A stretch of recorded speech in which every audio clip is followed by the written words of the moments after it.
Hello mga kamilings TV fan, this is Miling po. Ano po ang inyong pinagkakaabalahan? Tayo po ay busy. So magre-repotting na po tayo. At ito po ang ating items na unhold muna. At ito po yung ating rice hole. So actually meron pa po tayong rice hole. So ito po ang natira natin rice hole. Ayan. Kaya po umorder tayo. So, ganyan po yung ipa sa Tagalog. Yan po ang ating natira.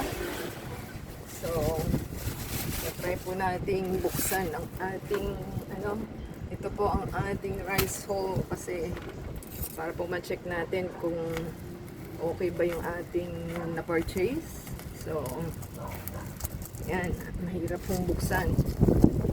Kasi yung una po is naka-box. So ito po ay naka-plastic. Bubble wrap. So hindi po natin malaman kung tama ba ang ating item o hindi. Kasi mas buhag-hag po kasi pagka siya, tawag nun, naka-karton. So hindi po natin alam kung tama itong ating items na nakuha.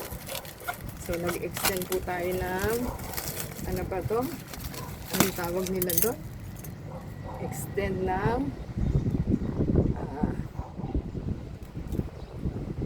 package refund or return or confirm receipt po. So yan po ang ating So nag-extend po tayo. Oh, ayun, nakita ko na ang ating rice hole.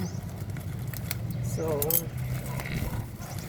ubusan daw po sila ng box.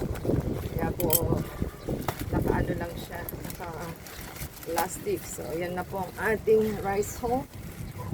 At hindi ko natin malaman paanong buksan dahil gagamitin natin o hindi. So magre-repack po tayo ng ating tomato. So ayan. Yan na po ang ating ipa. Ayan. So, mas buwag-hag po kasi siya pagka siya. Nakaalis sa plastic. So, siksik po ito kasi nakakompress siya. So, okay na po.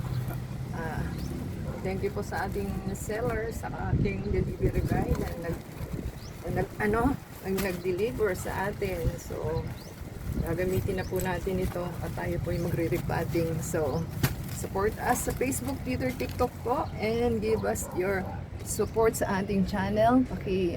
Play po yung ads and video from beginning to end. Until next time po, this is the second reorder na po ito. Until next time, God bless everyone.